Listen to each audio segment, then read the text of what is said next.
Assalamualaikum warahmatullahi wabarakatuh. Salam Om Swastiastu, Namo Buddhaya, salam kebajikan. Sabe salam nakli menalatai, salam sahujud karan dan malaikat. Adil katalino, bajurami kasaruga, sengat kajibata. Arus, arus, arus. Baiklah, perkenalkan saya Nazmi Maulana Ahmad dengan NIM 24111121210037 dari Fakultas Kedokteran Gigi Menturat. Di sini saya akan menjelaskan mengenai anatomi sistem organ urinaria. Baiklah, sistem urinaria atau sistem kemih adalah sistem dalam tubuh yang bertanggung jawab untuk menghasilkan, menyimpan, dan mengeluarkan urin, serta menjaga keseimbangan cairan dan elektrolit. Fungsi utamanya adalah untuk membuang limbah metabolisme dari tubuh, mengatur volume dan tekanan darah, serta menjaga keseimbangan asam basa dan elektrolit di dalam tubuh. Baiklah, yang pertama ada ginjal. Lokasinya terletak di bagian belakang rongga perut, masing-masing di sisi kiri dan kanan tulang belakang. Ginjal berbentuk seperti kacang dan dilindungi oleh tulang rusuk. Fungsinya, ginjal menyaring darah untuk membuang limbah dan kelebihan cairan serta menghasilkan urin. Di dalam ginjal terdapat unit penyaring kecil bernama nefron yang melakukan proses filtrasi, reabsorpsi, dan sekresi untuk membentuk urin. Yang kedua ada ureter. Ureter berbentuk dua saluran yang menghubungkan ginjal ke kandung kemih, panjangnya sekitar 25-30 cm. Untuk fungsinya sendiri untuk mengalirkan urin dari ginjal menuju kandung kemih menggunakan gerak peristaltik atau kontraksi otot yang ritmis. Ureter dilapisi oleh lapisan otot polos yang membantu mendorong urin ke bawah. Kemudian yang ketiga ada kandung kemih, vesika urinaria. Lokasinya berada di panggul di belakang tulang pubis, berfungsi sebagai tempat penampungan urin sementara sebelum dikeluarkan dari tubuh. Kandung kemih memiliki dinding otot yang fleksibel sehingga bisa meregang dan menampung urin hingga mencapai kapasitas tertentu, 400 ml sampai 600 ml per orang dewasa.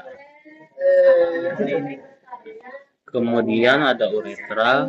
Uretra adalah saluran yang membawa urin keluar dari kandung kemih keluar tubuh. Panjang uretra berbeda antara pria dan wanita. Pada pria, uretra juga menjadi saluran untuk mengeluarkan sperma. Fungsinya adalah mengeluarkan urin dari tubuh. Pada wanita, uretra hanya berfungsi sebagai saluran kemih, sedangkan pada pria, uretra juga berfungsi dalam sistem reproduksi. Kemudian ada proses pembentukan urin. Pembentukan urin terdiri dari 3 proses utama yang terjadi di ginjal. Yang pertama ada filtrasi di glomerulus. Darah disaring di glomerulus dan cairan yang mengandung limbah masuk ke dalam kapsul albumen melalui kapiler-kapiler yang ada di dalam ginjal. Yang kedua ada reabsorpsi tubular. Di tubulus, zat-zat yang masih dibutuhkan tubuh seperti air, glukosa, dan elektrolit diserap kembali ke dalam darah. Yang ketiga ada sekresi tubular. Zat-zat tertentu disekresikan kembali ke dalam tubulus untuk dikeluarkan sebagai urin. Kemudian fungsi dari sistem urinaria. Pertama, sekresi limbah. Mengeluarkan limbah dari metabolisme tubuh, terutama urea, kreatinin, dan asam urat. Yang kedua, ada pengaturan cairan dan elektrolit, menjaga keseimbangan kadar natrium, kalium, kalsium, dan fosfat dalam tubuh. Kemudian yang ketiga ada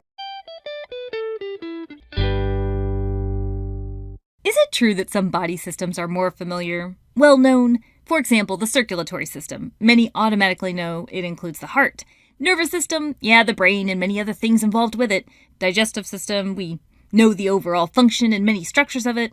Muscular system, okay, you get the point. We're adding to our body system's video collection, but there's one system that I notice people aren't quite sure about what it includes, nor do they realize how incredible it is. It's the excretory system. In this video, we're going to introduce the human excretory system, and then put extra focus on the kidneys, and then the nephron. The nephron we save for later, so don't skip too much or you miss the best part. Okay, so let's consider 2 obstacles that have to be addressed for survival. I mean, there's a lot of obstacles, but here are 2 big ones. 1, you have to maintain an osmotic balance. That means you gotta find an osmotic balance by managing the water and the solutes in the body. And 2, you have to get rid of metabolic waste. What's metabolic waste? Well, it could include carbon dioxide or nitrogenous waste, which occur from the breakdown of proteins.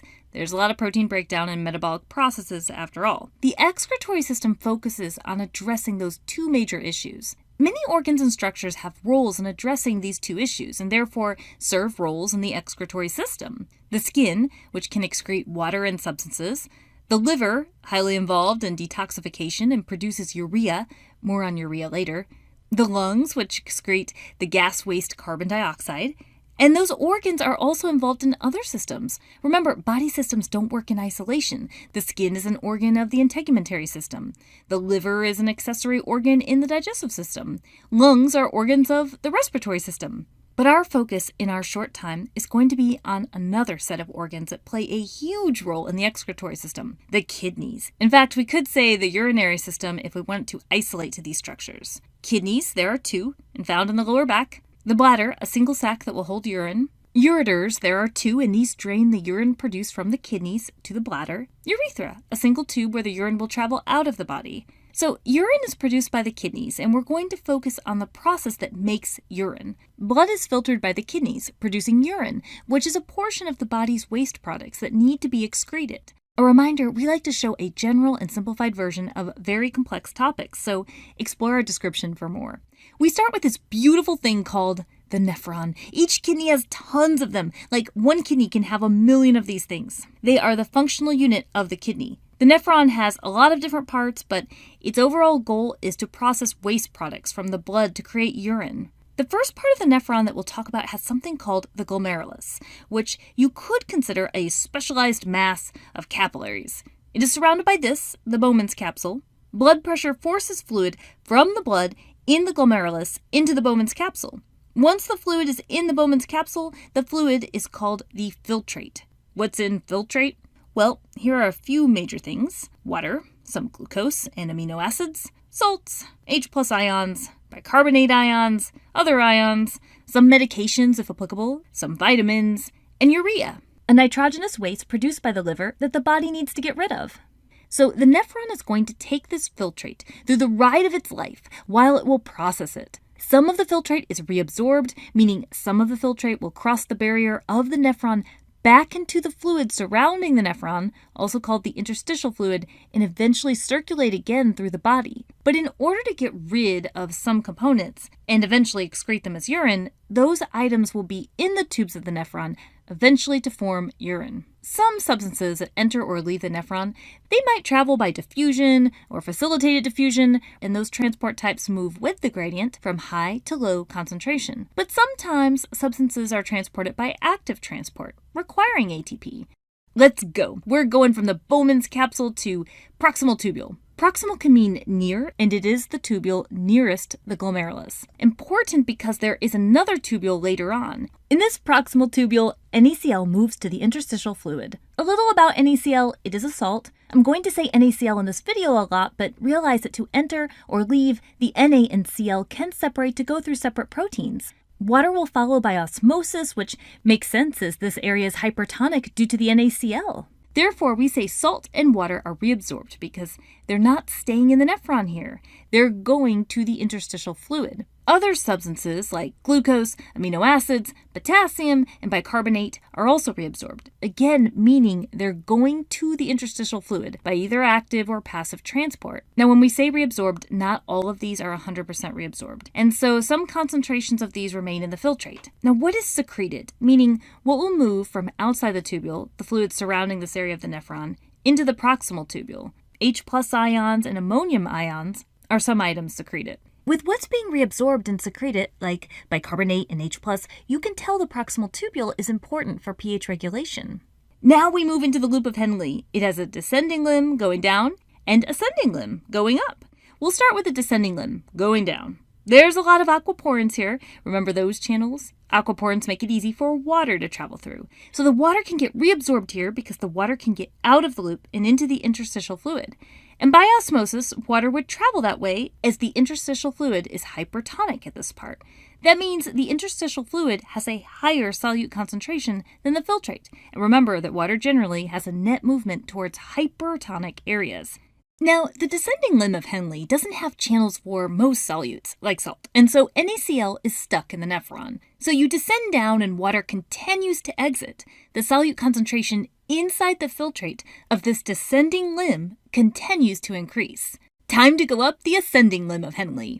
Now, there aren't aquaporins here, meaning the water in the filtrate can't get out. But there are proteins that the NaCl can now travel through to leave and get reabsorbed.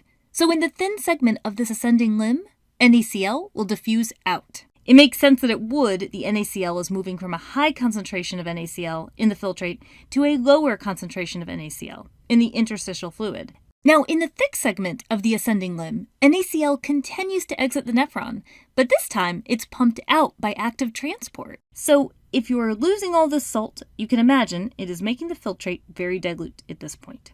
Okay, now on to the distal convoluted tubule. In this area, you'll see H+, ammonium, potassium, and more substances secrete it, which means into the filtrate it goes, whereas substances like NaCl, water, and bicarbonate will be reabsorbed, meaning they're exiting the filtrate to be reabsorbed into the interstitial fluid. This distal tubule also contributes to pH regulation. And now it is time for the collecting duct. It is time for this filtrate to become urine. NaCl will be able to be reabsorbed, water too, but hormonal control really regulates the amount of water here. The permeability to water of this collecting duct is controlled by hormones. After all, a person who is dehydrated needs to have as much water as possible to be reabsorbed into the interstitial fluid. The filtrate, on the other hand, will be very concentrated. A person who has had a lot of water to drink may have less water reabsorbed, and thus that person's urine may be more dilute. Now, we mentioned what urea was and that throughout the nephron there would be times it was reabsorbed and secreted. In the collecting duct, there is a significant amount of urea in this filtrate. But since there is a high concentration, I do want to mention that some urea will be reabsorbed by diffusion into the interstitial fluid too. Urine that is produced by the nephrons of the kidneys will ultimately travel down the two ureters. Then the urine will be stored in the bladder before it is expelled from the body through the urethra. Now again, there are far more substances coming in and out of the nephron than we focused on. But the overall goal is that you can see the complexity of this. It's not just that kidneys are filtering out stuff from the blood. No, the nephrons of the kidneys control the reabsorption of many substances and then the secretion of many substances, and all of this is influenced by hormonal control and the osmotic balance that surrounds these structures. So intricate. In fact, there are medications used to treat certain conditions that act on these osmotic values. For example, diuretics. Diuretics are prescribed for high blood pressure, congestive heart failure, and other conditions.